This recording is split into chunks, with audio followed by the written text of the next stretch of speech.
Hello everyone, good evening. I was fiddling with our tabletop simulator module for Magic of Inventoring, trying to prepare bits and bobs for videos that I would put on TikTok and so on. And then I thought I might as well stream that and record a video which is kind of a improvised tutorial.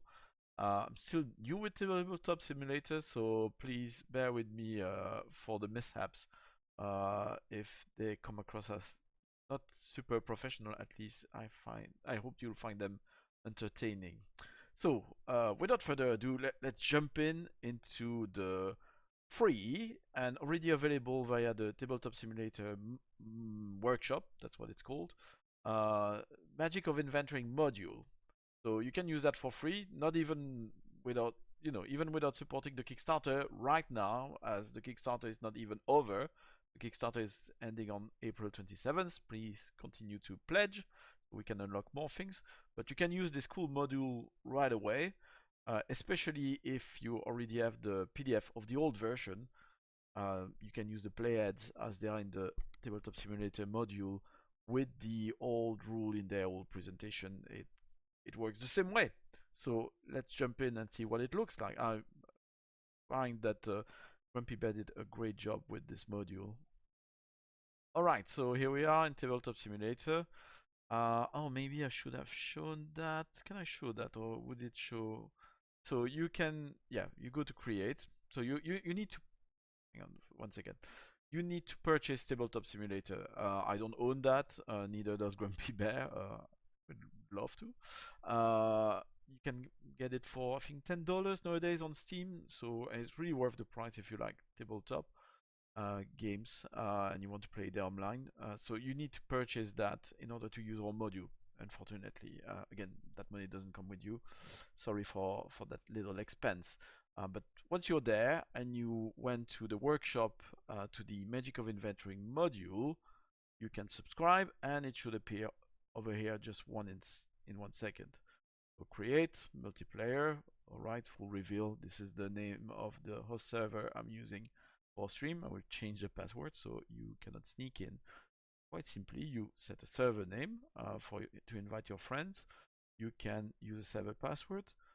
Personally, I don't use the friends function because it's been a bit fiddly. I just make it public, share the name with my friends, and use the passwords that strangers are not aware of. So again, I will change the password. Create server. All right. Now, if you have subscribed on the workshop to Magic of Inventoring, it should appear here on this line among other games you eventually subscribe to. Yes, load please. Right. My computer is not super high performance, but it still works, so I hope it will work with most of you. So here you got everything you need to play a session of Magic of Inventoring, the game formerly known as Paris Gondo, the life-saving Magic of Inventoring, starting with a board. So if I push Alt also, that allows me to zoom on things. So this board will be the floor of the lair of the ruler of the dungeon, where you can drop items that you wish to discard, or where you can pick up items that were discarded by other players. Inspired by Marie Kondo. This is a stone that reminds me of my mother.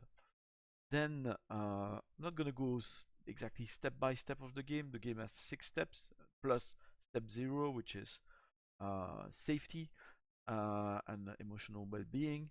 But here you've got something which you are probably familiar with, which is the X card. If there's anything during the course of the game that impairs your enjoyment, nothing big, you can go there and you press tab, and this way you make those arrows appear to signal to the other players that you'd like to take a break and something to be discussed. That's quite common in role-playing games nowadays. This one is the Spark Joy card, which is something brand new, well, quite unique to Magic of Inventoring. And the way it works is that if there's anything that Spark Joy knew over the course of the game, you are invited to drop a Spark Joy token on the card. It does not impact the course of the game, it's just a way like the X card is there for you to express that there's a discomfort in your experience. On the contrary, the Spark Joy card and its tokens is there just to express your enjoyment of the session with the other players. So yeah, that would be your step 0, talking about those safety tools. Step 1 in the game, I guess I'm going to go step by step to some extent. Here you've got the dungeon generation decks. So the first thing when you play, you want to shuffle them, otherwise you're going to have the same card each time. As part of step 1, you need to pick a place, you need to pick a descriptor, and you need to pick a, I've taken the whole deck, there you go, you need to take a ruler. With the key F, you can flip them and discover what they are. So here we would have a post-apocalyptic city ruled over by a genius. Let's say that I don't like the genius, I put it back face down, otherwise it's not going to work.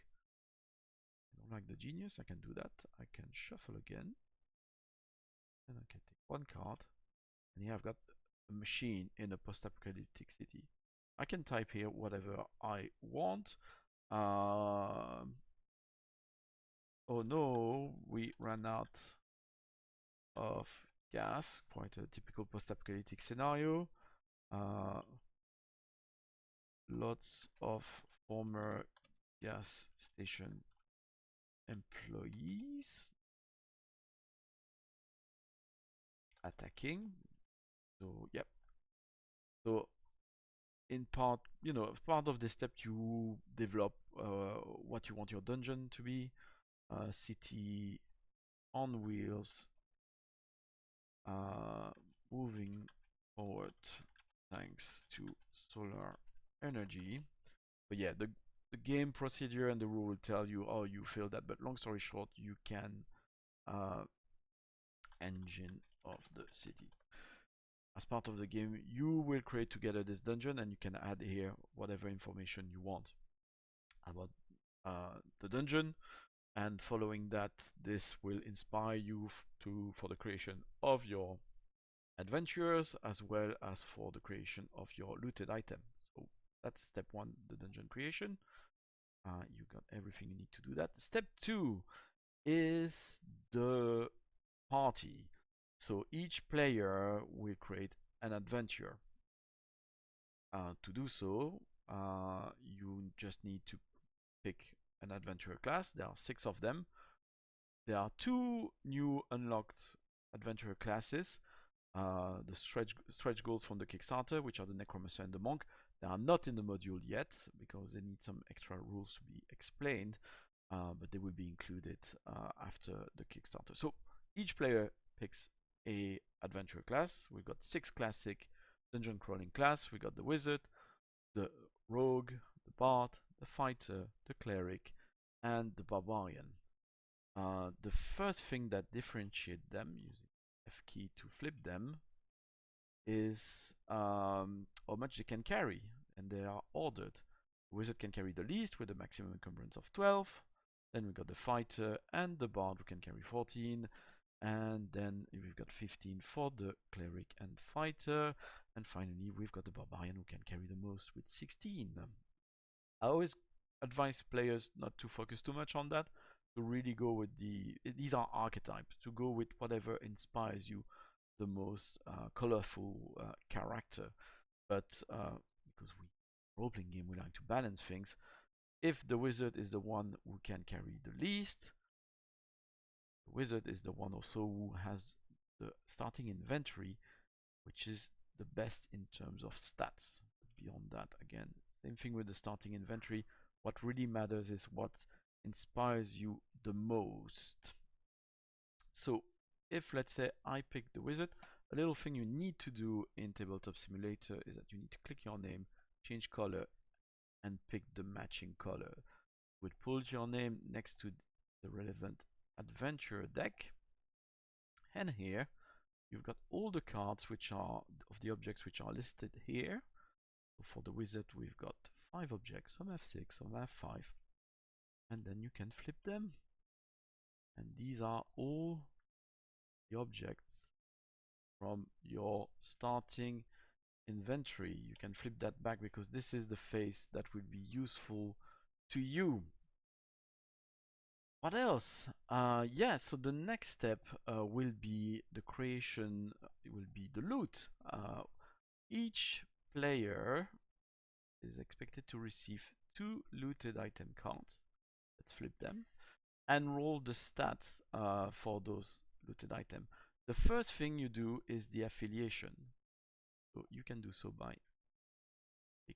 picking up a beautiful token from there. So my first object would be for a rogue. The second thing you do is you roll the dice. You can select the 3 at once and right click to have roll, or press R and you got your stat. The colors are matching this. So we've got a usefulness of 4, you've got an encumbrance of 3, you've got an emotion of 4. Now what we have to do as part of the looted item creation is decide what this object is and come up with a cool name with it, a short description, and this cool name and short description should match the stats and affiliation you have picked. To give you some help, we've got here the Gunpowder's classification table. So if I press Alt, I can more comfortably read it, which will give you pointers, suggestions, and a bit of advice on how you can translate those numbers and those affiliations into objects. So you would take your card on your side. You do that twice for 2 objects. So I'll do it here. So move them there. But as part of the game afterwards, you have to decide what to keep, what you throw away. What you throw away, you put in the middle of the board. You can also get rid of objects. Oops. Yeah, nick from the corner works a bit better. Objects from your starting inventory if you want, and other players are welcome to take items from there. And really that's it. Then the next step will be the journey home, for which you will need to roll a d20.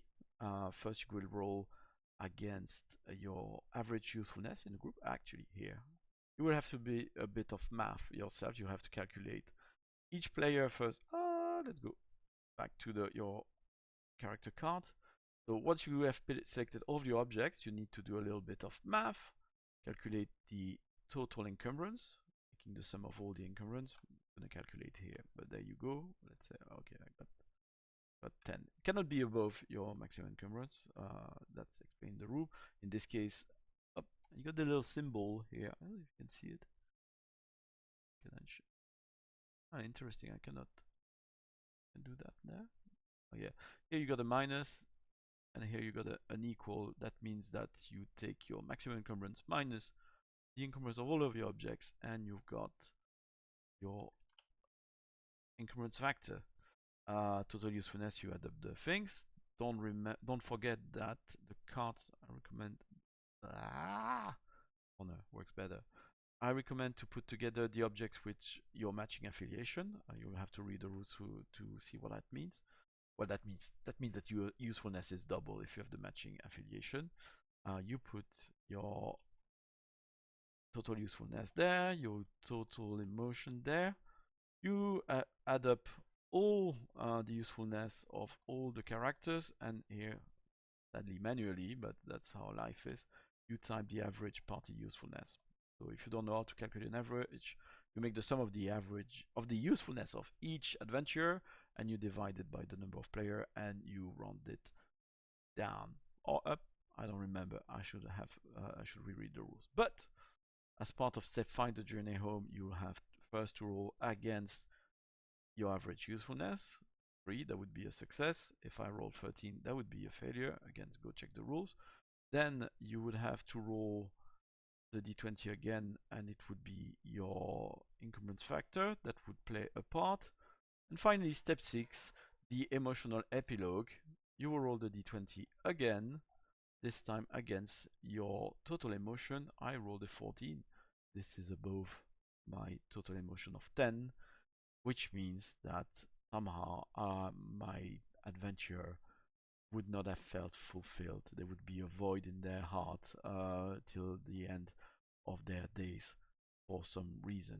And that's the emotional epilogue. So yeah, here's just a quick explanation of how the module itself works. It doesn't explain how the game itself works. You can check my shorter videos on TikTok, which explain, and Reels, Instagram, and Blue Sky, which explains how the game works a bit more. Or yeah, go ahead and pledge on our Kickstarter, and you'll get the rules very soon, and you'll be able to play even as we're working towards the fulfillment of the physical pledge levels. You will be able to enjoy this game already with Tabletop Simulator. Or if you don't like Tabletop Simulator, we also have a mirror board that you can copy paste and use. But yeah, the mirror board doesn't have dice and tokens which are as fancy. But yep, there you go. Thank you. And yeah, thanks to Grumpy Bear Publishing for coming up together, bringing together, sorry, this what I find really fantastic Tabletop Simulator module. Cheers, bye!